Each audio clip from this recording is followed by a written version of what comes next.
You're listening to Evergreen Media Network. I am Cindy Schwartz, and this is the Patient Partners Podcast. We are also on Spreaker. We're on iHeart Talk Radio around the world. Jeannie Rollo is my co-host. Jeannie, today you brought a subject that we maybe should have talked about a while ago, and we both have personal experience with it, friends, family, acquaintances, those kind of things, and my own personal experience with it. We're talking about addictions. Got to the point where the people even wanted to commit suicide. And that is about as serious as you possibly can get in anyone's life. I know several people that were successful in committing suicide. And it was about mental disease, and it was about addictions and those kind of things. And I wished at the time, do I beat myself up over it? No, I try not to any longer, that I could have interceded and gotten help for the people. But I was much younger, and I didn't know what I know now. Not that I know everything, and it's, I don't know if I could stop everybody nowadays. But the addictions is a big deal in our society, with both alcohol addictions, prescription drug addictions, street drug addictions, those kind of things, and just wreaking havoc on people's lives, families' lives, friends' lives, just across the board for society. And we need to talk about it. We do, all of us. And we need to talk about, maybe we should do a podcast, too, also on suicide, because I know I did a show quite a few years ago, and the gentleman survived his attempt at suicide. And one of the things he did say on the show, and it was for a veteran show that we did, is that when he was attempting the suicide, so many people just walked by him like he didn't exist.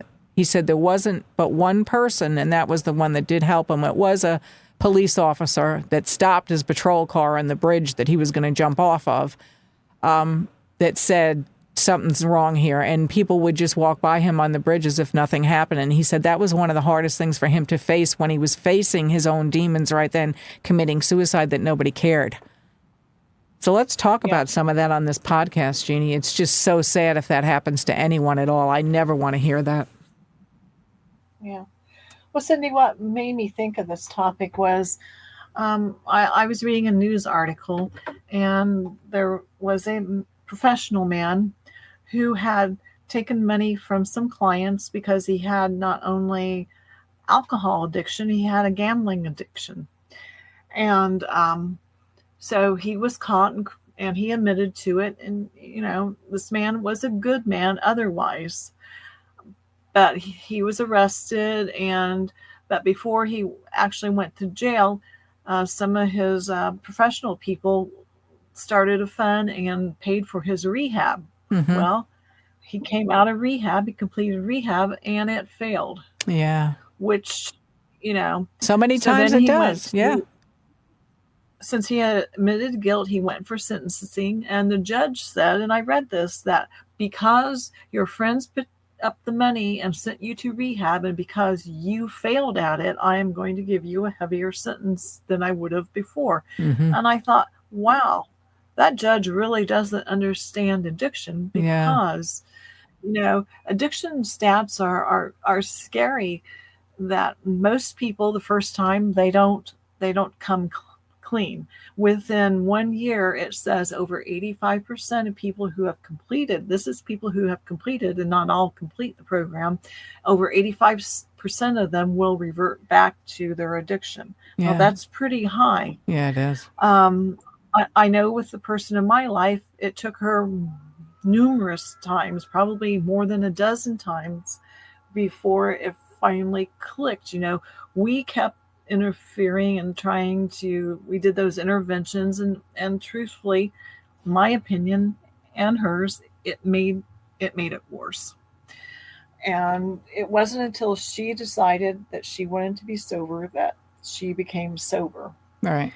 And I think there's a lot of misconceptions about addiction. Yeah, I agree. I don't think anyone really wants to be addicted, but the call of it is so much stronger than your common sense or the love of other people sometimes. Yeah. That you can't wish someone into sobriety. You can't push them into it.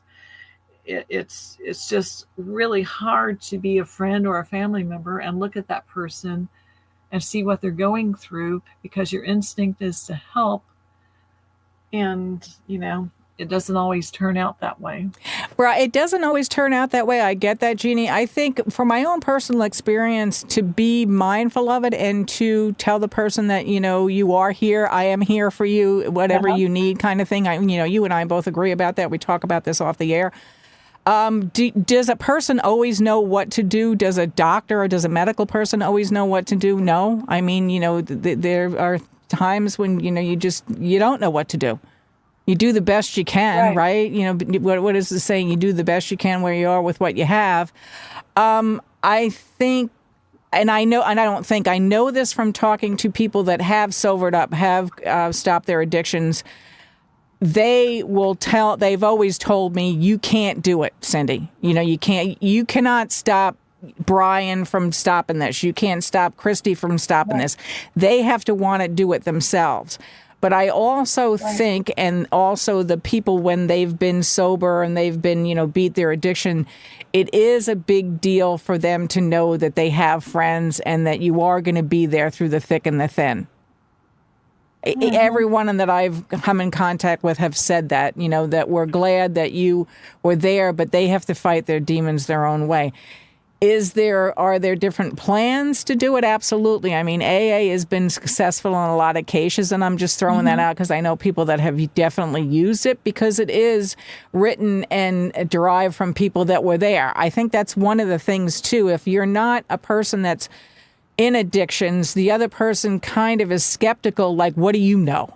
Kind of thing. How do you know how I feel? I mean, I've had that told to me so many times. What do you know about any of this stuff? Kind of thing. And that kind of lashing out and all of that. And I'm like, okay, I was never addicted to heroin, but these are some of the things that have happened in my life that I've had to deal with, and I didn't get myself addicted to heroin. This is how I did it. And that has helped some people too. I mean, I don't know everything either. Honestly, I don't. I wish I could help more people.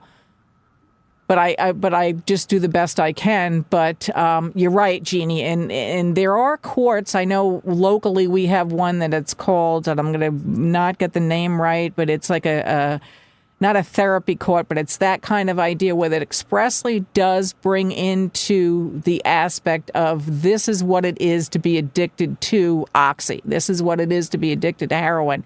This is what an alcohol addiction looks like with people and people that are in the know that give treatment along those lines and give leeway along those lines. So there are other courts available around the country that are like that.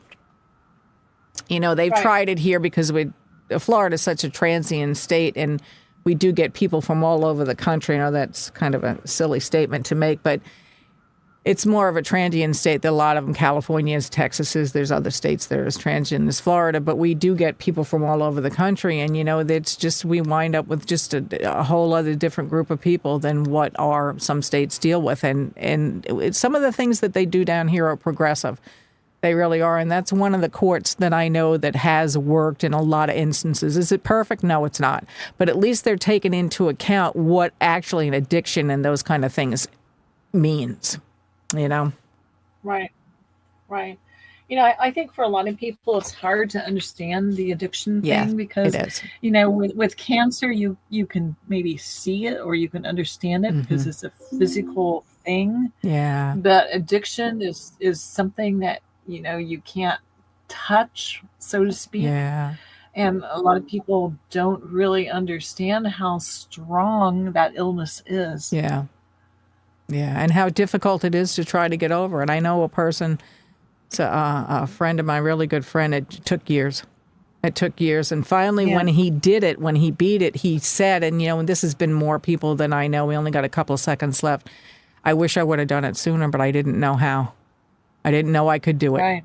I didn't know I could do it, and I ruined my whole life. That's the other thing that's so sad. I have heard that so many times. I ruined my whole life.